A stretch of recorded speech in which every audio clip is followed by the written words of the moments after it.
जय हिंद। आज हम पीएम मोदी के अभी रिसेंट जो विज़िट हुआ है बांग्लादेश उसकी बात करेंगे।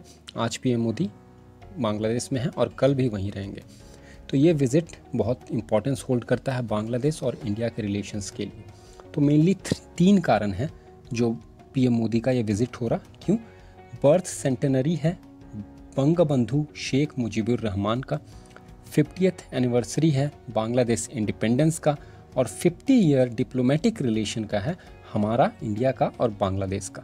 ठीक है, ये 3 कारण हैं और इसमें अलग अलग प्रोग्राम्स में पीएम मोदी शिरकत करेंगे, प्लस वहाँ के जनता से भी संवाद करेंगे जो भारतीय मूल के हैं।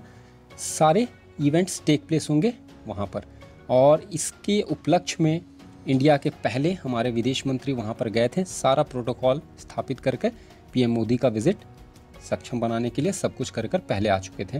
तो अभी पीएम मोदी आज वहाँ पर पहुँचे हैं। ये आप तस्वीरों में देख सकते हैं, पीएम मोदी विमान बांग्लादेश एयरलाइन आप देख रहे हैं इसमें। तो ये जो विज़िट है ये तो इम्पोर्टेंस है ही, लेकिन हम बांग्लादेश को कैसे लिबरेशन वॉर में मदद किए थे, भारत का क्या रोल रहा था, ये सारा कुछ इस वीडियो में आपको जानने को मिलेगा। तो हम जानते हैं कैसे हमने हेल्प किया। तो देखिए कैसे टेंशन अराइज हुआ। जो पाकिस्तान था वो वेस्ट पाकिस्तान था और आज का जो बांग्लादेश है वो ईस्ट पाकिस्तान था बंटवारे के बाद। वहाँ पर मुजीबुर रहमान जो लीडर थे ईस्ट पाकिस्तान वाले और पीपीपी पार्टी था, ये दोनों के बीच में जो वार्ता चल रही थी वो फेल हो चुका था। ठीक है, और वो जो पाकिस्तान वाले थे उर्दू को ही एक लैंग्वेज मान रहे थे, लेकिन ये लोग बंगाली स्पीकिंग थे तो इनका अपना डिमांड था बंगाली को लेकर। 26 मार्च को इंडिपेंडेंस डे ऑफ बंगाल मनाते हैं। ठीक है, तो 1971 इंडिया पाकिस्तान वॉर कैसे हुआ और कैसे एक नया कंट्री का ही उद्भव हो गया, ये हम आगे देखेंगे। तो ये जो लैंग्वेज के बेसिस पे जो वॉर चल रही थी ना, इसी के यही एक बहुत बड़ा कारण था जो बांग्लादेश बना। बांग्लादेश नाम में ही है, बांग्ला मतलब बंगाली स्पीकिंग, देश मतलब कंट्री। तो mainly for language war fought होता है। पाकिस्तानी आर्मी एग्जीक्यूट करता है मैसिव ह्यूमन राइट वायलेशन, बहुत ह्यूमन राइट वायलेशन करता है। 25 मार्च 1971 को टीका Khan launch operation search light कर देते हैं, जिसमें बंगाली स्पीकिंग मुस्लिम को चुन चुन कर बांग्लादेश में मारा जाता है। As the violence escalated a large number of refugee escape to Indian territory. सारे भारत में घुसने लगे क्योंकि हमारा पोरस बॉर्डर है बांग्लादेश के साथ। तो बांग्लादेश में आने लगे तो हम तो उस समय खुद ही यहाँ पर फेमाइंस वगैरह कुछ आते रहते थे। तो हम इंदिरा गांधी के नेतृत्व में उस समय एक मेजर डिसीजन लेते हैं और declaration of war against India भी हो जाता है। After month of continuous conflict between West and East Pakistan, conflict जो है इंडिया और पाकिस्तान के बीच बढ़ते जाता है और 3 दिसंबर 1971 को पाकिस्तान लॉन्च करता है जब air strike 11 West Indian air bases पे। तो उसके बाद फिर इंदिरा गांधी भी स्टेप ले लेती हैं और फिर पूर्णतः हम भी मुक्ति वाहिनी जो उनका सेना रहता है बांग्लादेश का, उनका साथ देते हैं इस लिबरेशन वॉर में। और फाइनली ये वॉर बहुत लोगों का डेथ होता है। हमारे यहाँ के भी करीब 4000 के आस प्लस उससे भी ज़्यादा लोगों का मौत होता है इसमें, और बांग्लादेश के तो बहुत सारे लोग को जाने जाती है। और फाइनली एक कंट्री उससे निकल कर आता है जो आपके सामने आज है। तो वही इंडिया रिटेलिएट करता है। कैसे? Indian air force retaliate strikes on the same night.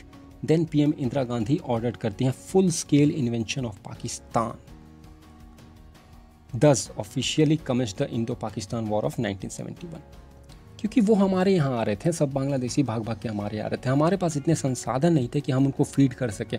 हम खुद तो फीड नहीं हो पा रहे थे, खुद खाना खाने के हमें उतना सक्षम नहीं थे। दूसरों को कैसे खिलाएंगे? प्लस इन्फिल्ट्रेशन उधर से होगा तो हमारा अपने समस्याएं थी, हमारे अपने बहुत सारे कारण थी कि हम उनको एक्सेप्ट नहीं कर सकते थे। लेकिन हमने फिर भी बहुतों को एक्सेप्ट किया। करोड़्स ऑफ बांग्लादेशी भारत में आके रहे और सभी को हमने शरण दिया। तो अभी जो सीएए और ये सब जो निकल रहा ना, तो ये सब का ये भी विवाद है कि उनको जब उस समय शरण दिए तो आज क्यों नहीं शरण दे सकते हैं, ये सब बात है। देखिए उस समय का बात अलग था, अभी का बात अलग है। खैर वो अलग मुद्दा है, वो हम लास्ट में थोड़ा सा देखेंगे कि बोन ऑफ कंटेंशन क्या है बांग्लादेश और इंडिया के बीच में। अभी तो हम फिलहाल वॉर का देख रहे हैं। तो इंडिया रिटेलिएट करता है। अब इंडिया रिटेलिएट करता है तो पाकिस्तान की हालत ख़राब हो जाते हैं, पाकिस्तान के छक्के छूट जाते हैं, पाकिस्तान सरेंडर कर देता है। The war came to an end when the instrument of surrender was signed between lieutenant A K. Niazi and lieutenant general एश अरोरा। कब? 16 दिसंबर 1971 को। और इतने सारे 93,000 पाकिस्तानी ट्रूप्स अपने घुटने टेक देते हैं। देखिए किसी भी फौज के लिए किसी भी स्टैंडिंग आर्मी के लिए सबसे शर्मनाक बात होती है कि वो किसी दुश्मन के सामने घुटने टेक दे, हथियार टाल दे। अगर उसका डेथ हो जाता है तो वो तो अमर हो जाता है, उसको इतने सारे मेडल्स मिलते हैं, उसका नाम हिस्ट्री में दर्ज हो जाता है, लेकिन घुटने टेक देना ये सबसे शर्मनाक बात होती है किसी भी फ़ौज के लिए। और ये पाकिस्तान फ़ौज पे जो दाग लगा है, आज तक वो दाग से धुल नहीं पाया। कभी भी हम देखते हैं हमारे डे टू डे टॉक्स में पाकिस्तान के साथ कुछ भी होता है तो हम एग्जांपल देते हैं 1971 याद है कि भूल गया, और बहुत सारे एग्जांपल हम देते हैं उसे। तो ये एक बहुत ही शर्मनाक घटना था, उसके लिए हमारे लिए बहुत ही अच्छा घटना हुआ था। हमने अपना शौर्य कौशल दिखाया था और पाकिस्तान को घुटने पे टेक दिया था। तो ये देखिए, East Pakistan was declared a new nation Bangladesh with Awami League leader Sheikh Mujibur Rahman who became the prime minister in January 1972। Sheikh Mujibur Rahman prime minister बनते हैं बांग्लादेश के पहला, जब बांग्लादेश लिबरेट हो जाता है। ईस्ट पाकिस्तान जो बांग्लादेश बन गया तो वहाँ पर, तो इसका अब बहुत सिमिलैरिटी है भारत के साथ, ठीक है, भारत के साथ बहुत सिमिलैरिटी है। कैसे? क्योंकि इस रविन्द्रनाथ टैगोर जी जुड़े हुए हैं। Amar Sonar Bangla, national song of Bangladesh plus Jana Gana Mana national song of India, दोनों लिखा गया है रविन्द्रनाथ टैगोर के द्वारा। तो एक तो ये सब कल्चरल, एडुकेशनल और सोसाइटल सारा कुछ हमारा उससे मैच करता है। तो ये सब जो टाइज़ है ना, ये टाइज़ पूरे 50 वर्ष पूरे हो गए हैं। तो ये टाइप्स के सारे चीज़ों के उपलक्ष्य में भी पीएम मोदी का ये दौरा बहुत ही इंपॉर्टेंट होल्ड करता है। प्लस ऐसे टाइम पे जब बंगाल में इलेक्शन भी चल रहा है, तो बहुत सारे चीज़ हैं, बहुत सारे बातें हैं, हम और भी देखेंगे, अभी देखते हैं बहुत कुछ। तो ये जो होता है ये सब वॉर का बात हो गया। अब इसके बाद क्या होता है कि हमारा उस बांग्लादेश के साथ जो टाई है ना, दिन प्रतिदिन स्ट्रॉन्ग पे स्ट्रॉन्ग हुआ है। बीच बीच में अप्स एंड डाउन्स देखने को मिला है, क्योंकि वहाँ पे मिलिट्री की सरकार भी आती है। Throughout the conflict, the Indian forces were assisted by the Mukti Bahini, a Bengali guerrilla resistance movement which was fighting the Pakistani forces. बता दिया मैंने। Bangladesh PM Sheikh Hasina was settled in Delhi from 75 to 81. वो दिल्ली में रहे हैं। After her father Sheikh Mujibur Rahman was brutally assassinated. बहुत दुखद घटना है। इनका फादर जो थे शेख मुजीबुर रहमान, जो पीएम बने थे, उनके फैमिली के साथ सभी को मार दिया जाता है। सिर्फ इनकी सिस्टर और ये जिंदा रहती हैं और भारत में शरण लेती हैं। तो भारत में एक तरह से ये दिखाती हैं कि भारत ने मुझे ऐसे दुखद परिस्थिति में शरण दिया, मेरे जान बचाया, तो इसलिए भी एक सॉफ्ट कॉर्नर इनके दिल में रहता है। तो अवामी लीग जो है ना, वो प्रो इंडिया जाना जाता है। दूसरी जो पार्टीज़ हैं वो प्रो पाकिस्तान जानी जाती है। सम इंटरेस्टिंग फैक्ट्स क्या है? India share the largest land boundary with Bangladesh 4096.7 kilometre, ठीक है। Both country share 54 common reverse. Rabindranath Tagore ने दोनों का ही नेशनल एंथम लिखा है, अमर सोनार बांग्ला और जनगण मन। अब कुछ और तथ्य पे जाते हैं। दोनों देशों के बीच रेल, बस, वाटर सर्विस सारे से कनेक्टिविटी जुड़ा हुआ है, ठीक है। दोनों मेंबर ऑफ शार्क और बिम्स्टेक के मेंबर हैं। प्लस हमारा एक्ट ईस्ट पॉलिसी था जो अभी चल रहा है। पहले लुक ईस्ट था, लुक को एक्ट कर दिया है पीएम मोदी सरकार जब आए थे। तो उसके बाद कोऑर्डिनेटेड बॉर्डर मैनेजमेंट चलता है दोनों के बीच में। और ये हमारा जो इस बांग्लादेश के साथ बॉर्डर शेयर होता है, ये काफ़ी ही शांत बॉर्डर है। अभी पायरेसी, ये सब कुछ छोटे मोटे घटनाएं चलते लगती रहती है, लेकिन ज़्यादा टेररिज्म का हमें खतरा नहीं है। इसलिए हम अपना मोबिलाइज कर सकते हैं जो हमारे ट्रूप्स हैं उसको पाकिस्तान और चाइना की तरफ। ये भी अच्छा है। और हम एक एक्सरसाइज भी करते हैं इनके साथ, संप्रीति एक्सरसाइज। इनके साथ हमारा लैंड बाउंड्री एग्रीमेंट भी साइन हुआ था 2015 में।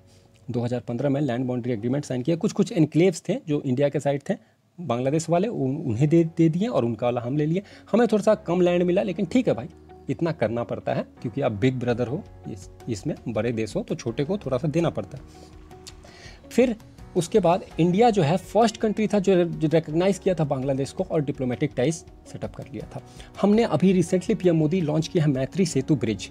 किसके बीच? त्रिपुरा और बांग्लादेश के बीच मैत्री सेतु, जो कि त्रिपुरा में सबरूम भारत के अंदर और रामगढ़ बांग्लादेश में जो एरिया है उसके अंदर।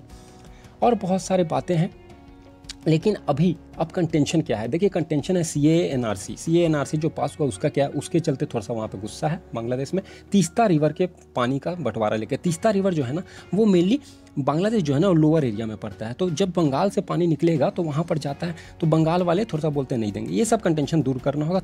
और देखिए चाइना जो है, चाइना दिन प्रतिदिन अपना साख फैला रहा है BRI के जरिए, बोर्ड एंड रोड इनिशिएटिव जो उसका है, इसका मेंबर बांग्लादेश भी है। तो हमें थोड़ा रियायत देना होगा, थोड़ा इन्वेस्टमेंट करना होगा बांग्लादेश और ये सब आस पड़ोस के जो देश हैं उसमें, ताकि चाइना से बचाया जा सके अपने आप को भी प्लस इन देशों को भी। चाइना का अगर इन्वेस्टमेंट आ जाता है तो आप समझ सकते हैं क्या होगा। तो बस इस वीडियो में इतना ही। Thank you.